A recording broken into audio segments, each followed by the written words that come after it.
Hello students, today we are going to discuss about analytical treatment of interference bands. Also we will prove that interference fringes are equally spaced.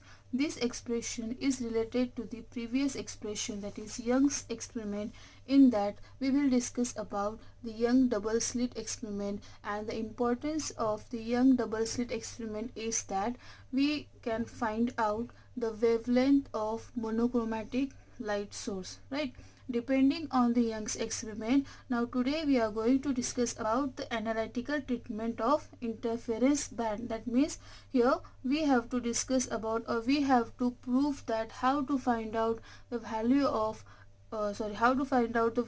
fringes, or we can say that bandwidth.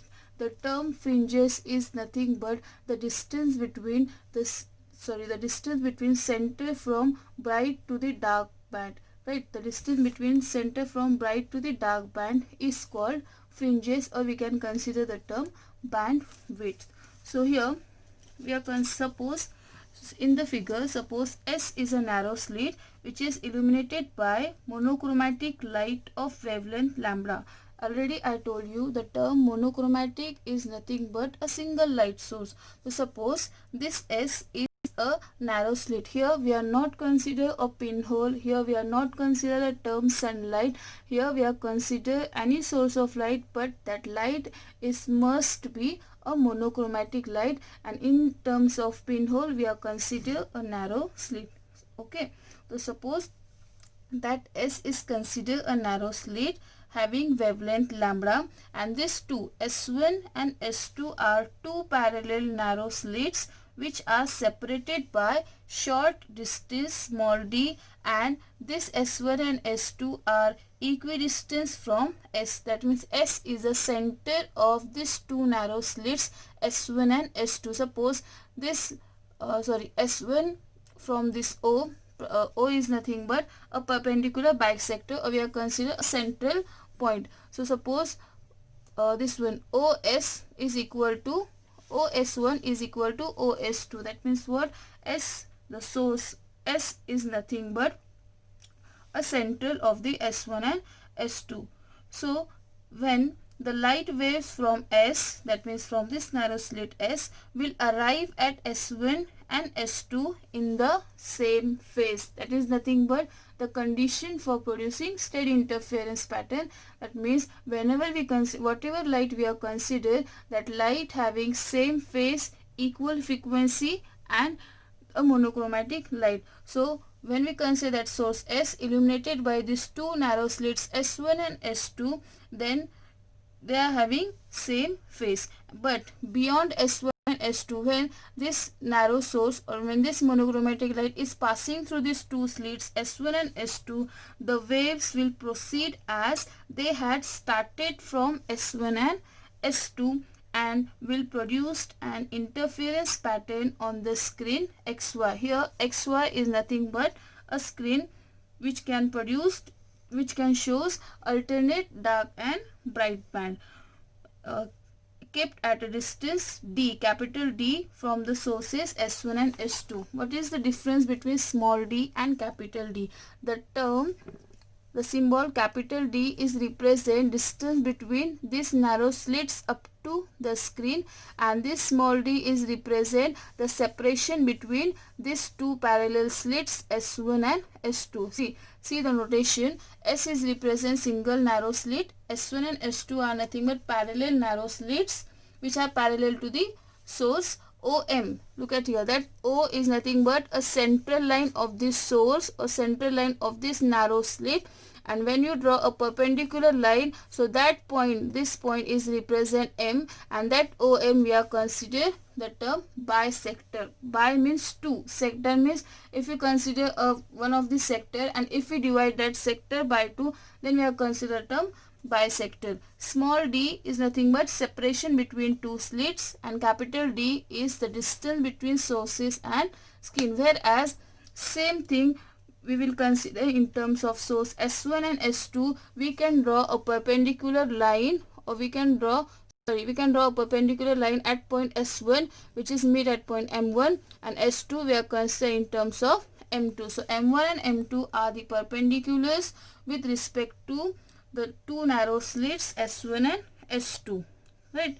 So since S1O is equal to S2O, that means if we are consider the distance from S1O, this one S1O and S2O, whereas OM is a bisector, so the path difference of S1O and S2O will be 0. Why? Because OM is a bisector and the path difference between waves reaching O from S1 and S2 is 0. Therefore, there is a bright point which is occur at point O. Right? That is, the point O is called the center of the interference pattern. The point O is called the center of the interference pattern. So suppose P, we are considering another point on the screen XY. So suppose P be the any point on the screen XY from at a distance x from O.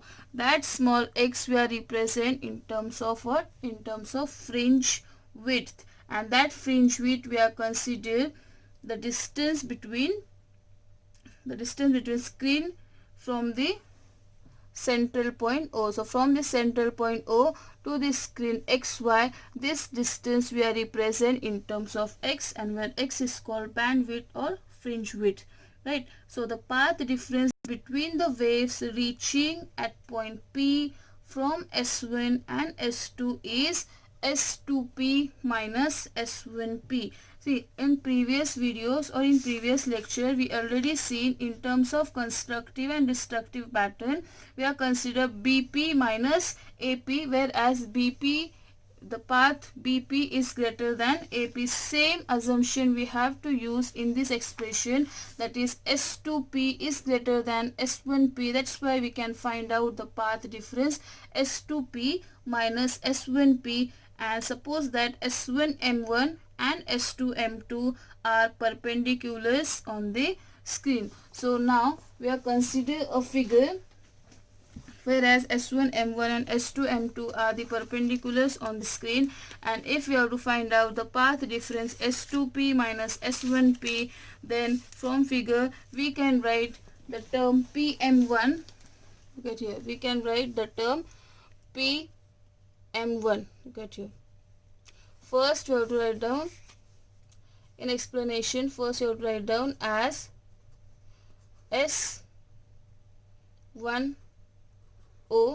which is equal to S2O, this one S1O, which is equal to S2O. Therefore path difference is equal to 0, and point O is called central bright band. Right. The next, from given figure, get here, from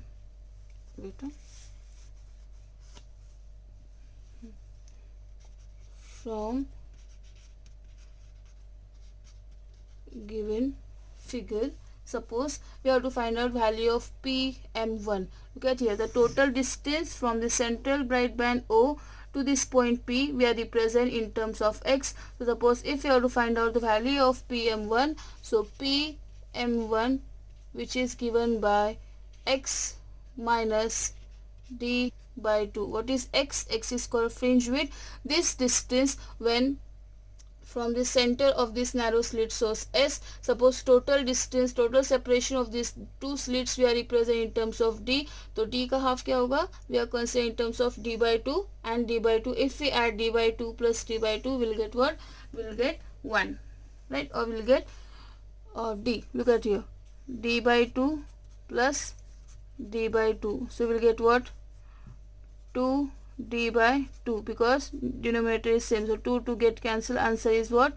Total separation between two slits is what? Small d. That's why the half of the d we are represent in terms of d by 2 and d by 2. So suppose if you have to find out value of PM1, so that is that what total distance is x and this half distance from the central bright band to the point M1 we are represent in terms of what? D by 2. In case of PM2, because we have to find out S2P, we have to find out S2P minus S1P. We are considered two sources. That's why when we consider two sources with respect to that one, we have to consider these 2 points M1 and M2. So PM1 will get X minus D by 2. Therefore PM2 will get what? X plus D by 2. Right? That is, total distance is D by 2, and this distance we are represent X. Suppose we have to find out PM2, so that total distance we are represent in terms of X plus D by 2. Now next simple thing, we have to use Pythagoras theorem with respect to two triangles. Here we have considered two narrow slits. That's why two triangles are formed. First triangle is represent, look at here, S1 P M1, and second triangle is S2 P M2. So consider by applying Pythagoras theorem, okay, in triangle S1 M1 P. First we have to use in triangle S1 M1 P. So S1 P M1 or S1 M1 P. What is hypotenuse? Hypotenuse is S1 P. So S1 P square, which is equal to addition of the side square. So side square is what? S1 M1 square. Look at it, S1 M1 square plus this one P M1 square. So that S1 and M1 we are this distance S1 and M1 we are represent in terms of what? Capital D. So we can write, therefore S1 M1 is equal to D, and PM1, which is given by, look at here, X minus D by 2. Therefore S1 P square, which is equal to D square plus X minus D by 2 the whole square. If we are using A minus B square, we will get D square plus X square minus 2XD by 2. So this 2 and this 2 get cancelled, plus D square by 4. Say this is the equation 1. Again same Pythagoras theorem we are applying in another triangle. So in triangle S2 M2 P, right, in triangle S2 M2 P. So S2 P square, which is equal to S2 M2 square plus P M2 square. Therefore again S2 M2 are nothing but capital D, and P M2 is nothing but X plus D by 2. Look at here, PM2 is nothing but X plus D by 2. So therefore S2P square, which is equal to D square plus X square plus X plus D by 2 the whole square. So again D square plus X square plus 2XD by 2. So this 2 get cancelled, plus D square by 4. Say this is equation 2. Now we have to find out path difference. That means S2P minus S1P. So subtract equation 2 by equation 1. So subtract equation 2 by equation 1. We get equation 2 by equation 1. We get S2P square minus S1P square, which is equal to, write down the term S2P as it is, D square plus X square plus XT plus D square by 4. Up we have to subtract. So minus, here is plus, so plus minus minus, so D square as it is. Here is plus X square, right? So plus minus minus, so minus X square. Here is minus, here is minus, so minus minus become plus, so plus XT, and here is plus, this plus and this minus become minus, minus d square by 4. So which term are cancelled out? This d square get cancelled, plus x square minus x square get cancelled, d square by 4, d square by 4 get cancelled. Only remaining term is what? X plus d, and here is plus xd, will get 2xt. So next term we can write s2p square minus s1p square, which is equal to xt plus xt, which is nothing but 2xt. And if we open up, a square minus b square will get a plus b and a minus b. So we can write s2p plus s1p, and another bracket is what? s2p minus s1p. We have to find out this one, so that is going to be denominator. So we'll get the last term, that is s2p minus s1p, which is equal to 2xt upon s2p plus s1p. Say this is equation 3. Now next assumption is that when we consider a diagram, in that the distance d, look at here, this distance d and this distance x is very small as compared to the distance capital D, right? So therefore in the next term we can write, that's why we can assume that s1p is equal to s2p, which is equal to d. Look at here, this term s2p and s1p both are equal to the distance between source and screen, that is capital dy, because the distance of this small d and the distance of this small x is less than the capital D. So we have to assume that the next term as, get here, as x and d, wait, as x and d are very small compared to capital D. That's why s2p, which is equal to s1p, which is equal to d. Therefore s2p plus s1p, which is equal to d plus d, which is equal to 2d. Use this assumption in equation number 3. So we'll get s2p minus s1p, which is equal to xd upon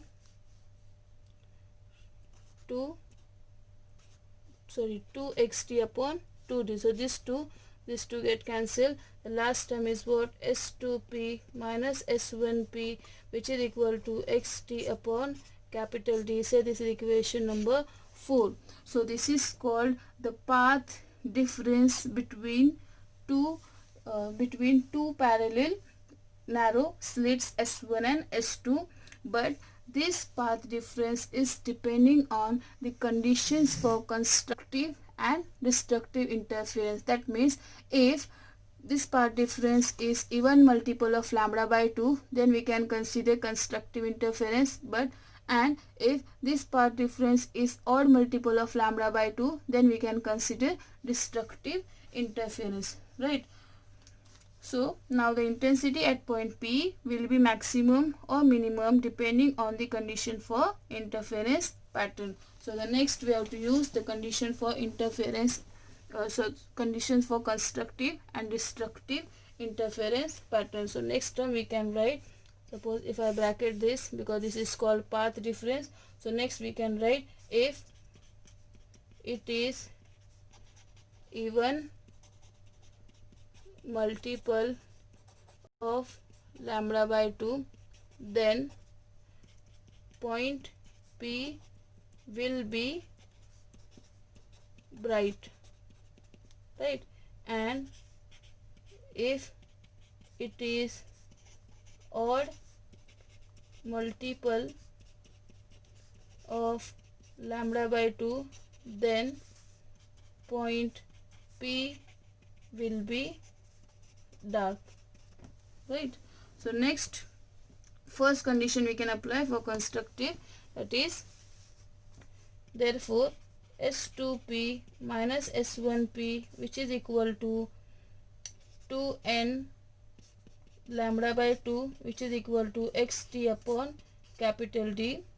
Therefore 2n lambda by 2, so this 2 get cancelled, which is equal to xt upon capital D. Therefore the fringe width, which is given by small x is equal to d, is going to the numerator and that small d is going to the denominator. So lambda d upon small d, this is called the formula to find out fringe width in terms of constructive interference. Second case we have to apply if it is odd multiple of lambda by 2, then what will happen? Okay, so or S2p minus S1p, which is equal to odd multiple means 2m minus 1 lambda by 2, which is equal to xt upon capital D. Therefore 2m minus 1 lambda by 2, which is equal to xt upon capital D.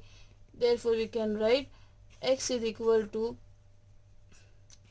2m minus 1 lambda d upon, here is 2d, where the range of m is starting from 1 2 3 up to n number, and here the n we are considering in terms of 0 1 2 and up to infinity, right? So that term, this formula is used to find out the fringe width of dark band, and this formula is used to find out the fringe width of bright band. Okay, so the now next point is expression for the band width. The next expression we have considered here, that is expression for the band width. Here we have to prove that the interference fringes are equally spaced. Okay, so the next point is what? Expression for the band or fringe width. Here we have to use these two formulas, right? What is the definition of fringe width? The definition is the distance between the center of two adjacent bright or dark bands is called band width or fringe width. What is the definition? The distance between the center of two adjacent bright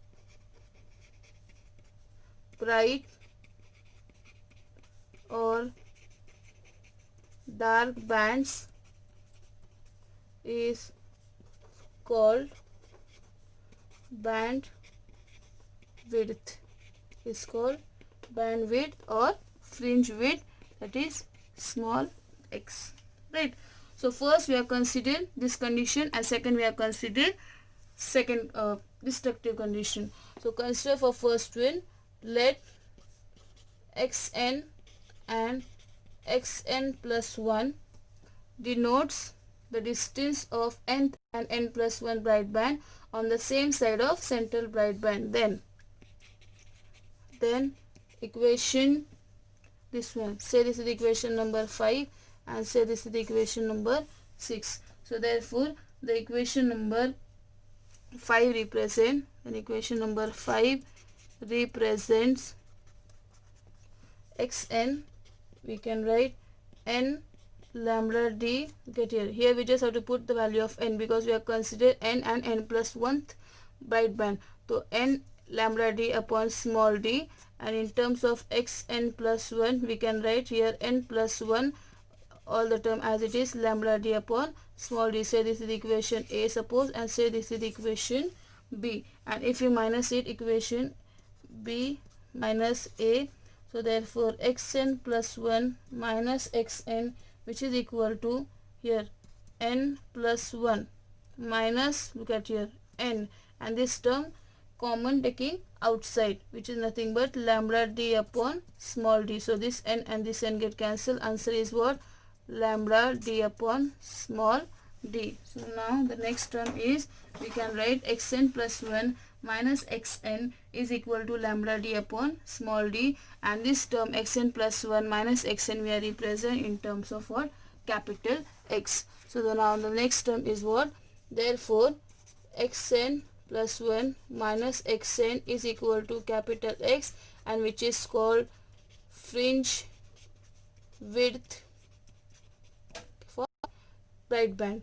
So x is equal to lambda d upon small d. Say this is equation what number 7.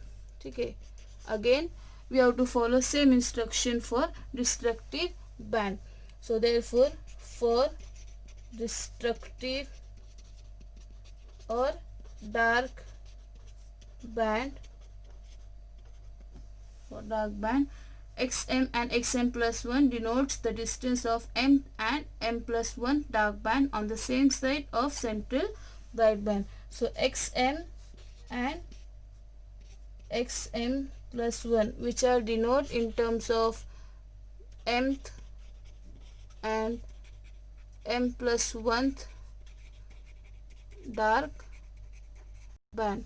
So using which equation? Using equation number 6. So we can write, equation number 6 is what? X is equal to 2m minus 1 lambda d upon 2d. So we have to use xm. So we will get xm is equal to 2m minus 1 lambda d upon 2d, and the term xm plus 1, which is nothing but, we have to write down, instead of m we have to write down m plus 1. So we can write 2 into m plus 1 minus 1, right, bracket close, lambda d upon 2d. So both are common, taking outside 2m minus 1. Again we have to subtract the equation. Say this equation C and this is equation number D. So the D minus equation number C. So xm plus 1 minus xm, which is equal to, we can write 2m plus 1 minus 1 minus 2m minus 1, and common term is what? Lambda d upon 2d. So that is 2m plus 2 minus 1 minus 2m minus 1. So that 2m get cancelled. Again plus 2 and minus 1 will get plus 1, and the remaining term is what? Lambda d upon 2d. Look at here. 2m minus 2m get cancelled. 2 ones are 2. 2 minus 1, which is nothing but 1. Look at here. I solve over here. 2m plus 2 minus 1 minus 2m minus 1. So look at here. This 2m get cancelled. 2 minus 1, that is 1. 1 minus 1 is 0. But we can write lambda d upon 2d. So the term is represent xm plus 1 minus xm, which is equal to lambda d upon 2d, right? But here that 2, sorry, here this 2 and this 2 get cancel out. Sorry, we are not consider the term 2, because this 2 minus 1 and minus 1 become minus 2, and this 2 and this 2 get cancel out. So we can write lambda d upon d only. Look at here. 2 minus 1, we can write 1, but at plus 1, and here minus minus become plus 1. So we can write plus 1 and plus 1 becomes plus 2, and that 2 and this 2 get cancel out. This 2 and this 2 get cancel out. So the term is xm plus 1 minus xm plus 1 minus xm, which is nothing but fringe width for dark band. Fringe width for dark band, and which is denoted by, suppose, x dash. So therefore we can write, therefore x dash, which is equal to lambda d upon small d.